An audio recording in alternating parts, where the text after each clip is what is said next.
Welcome to Beyond the Trailers coverage of the 2013 Academy Awards, giving you an in-depth look at the top categories. And be sure to cast your own vote for who you think should win in our poll at tinyurl.com/BTT Oscar Vote 2013. There's even a write-in section. Now let's take a look at the first half of the 9 nominees for Best Picture. Amour. Audiences would love it if Academy voters were a little more maverick with their nominations. But Academy voters feel they do think outside the box. It's just they're looking to shine a spotlight on the more obscure films that power the craft of filmmaking creatively, rather than those that power the industry financially. Thus, this Best Picture nomination for Amour, only the 4th film to ever score both Best Picture and Best Foreign Language Film nominations. The others are Z, Crouching Tiger, Hidden Dragon, and Life is Beautiful. All 3 won Best Foreign Language Film, but alas, not Best Picture. But Amour's chances to break the trend look strong, as the pick is also nominated for Best Director and Best Screenplay, both big indicators for a Best Picture win. Finally, considering that the median age of Academy voters is 62 and the group is almost entirely white, the story about an elderly pair of retired music teachers married, coping with one having a stroke in French, might be right on target. Argo. Who'd have ever guessed there would be 2 movies about our conflict in the Middle East competing for Best Picture? Argo is a masterful reconstruction of a real-life secret mission with a feel-good ending. Yet next to the incredibly intense and similar Zero Dark 30, it seems like a relic of a bygone era of filmmaking. And it's hard to get a better feel-good ending than killing bin Laden. Yes, while Catherine Bigelow went for a startling documentary feel, Ben Affleck made a film that could have been made at the time of the film, the 1970s. But despite their very different choices, both ended up snubbed by the Academy in the directing category, which also significantly decreases the chances that either will actually win the Best Picture prize. For Affleck, it's an abrupt end to a Hollywood narrative that would have seen the former tabloid star returning to the ceremony that jump-started his career back in 1998 with a screenwriting win for Good Will Hunting. At least he got his revenge by beating the directors who did make the cut over at the Golden Globes. Expect Argo to take home at least one of its 7 nominations, as how could the Academy pass up the opportunity to award a movie where Hollywood is the hero? The Golden Globes couldn't. Beasts of the Southern Wild.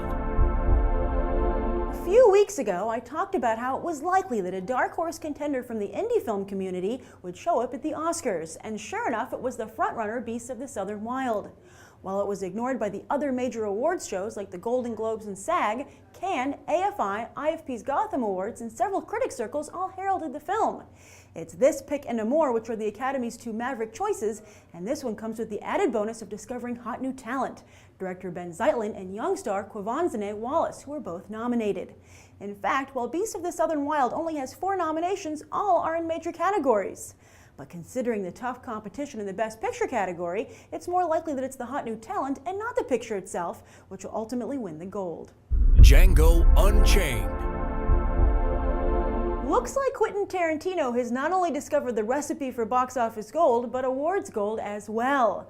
While he did make the rounds back in 1995 with Pulp Fiction, he's suddenly become a fixture of the awards circuit thanks to his bold historical genre flicks. However, despite racking up 8 Oscar nominations, Inglourious Basterds only took home the trophy for Best Supporting Actor. So the question is, while Django Unchained has just 5 nominations, will it be able to seal the deal on a few more? It's a tough call, as Christoph Waltz is dangerously close to once more stealing Tarantino's spotlight. Thankfully, Tarantino also just won for screenwriting at the Golden Globes, and Waltz could again walk away with Django's sole Oscar.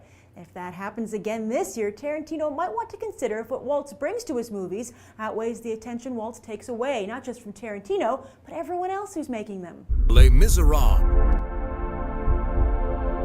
At the beginning of this year's award season, I said that the only film that stood in the way of Lincoln's Best Picture win was Les Mis.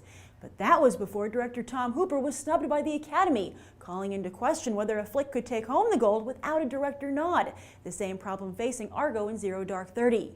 However, Les Mis has one ace up its sleeve, that it's reinvented the movie musical. As I'm sure you've heard several times by now, as Universal has been very good at getting the word out, the cast sang the songs on set rather than lip-sync to pre-recorded versions. Why hasn't this always been the way it's done? Anyway, the result is pretty spectacular, but that directing snub means the Academy is giving credit to those that did the singing rather than those that captured it on film. Therefore, Les Mis has a much better shot at taking home any of its 8 nominations but Best Picture. And that's the first half of the 2013 Best Picture nominees. You can click here to take a closer look at the second half. Which film do you think deserves the Oscar? Leave your comments down below, and don't forget to vote in the Beyond the Trailer Oscar poll. It closes on February 12th. I'm Grace Randolph and hope you'll check out the rest of BTT's Oscar coverage.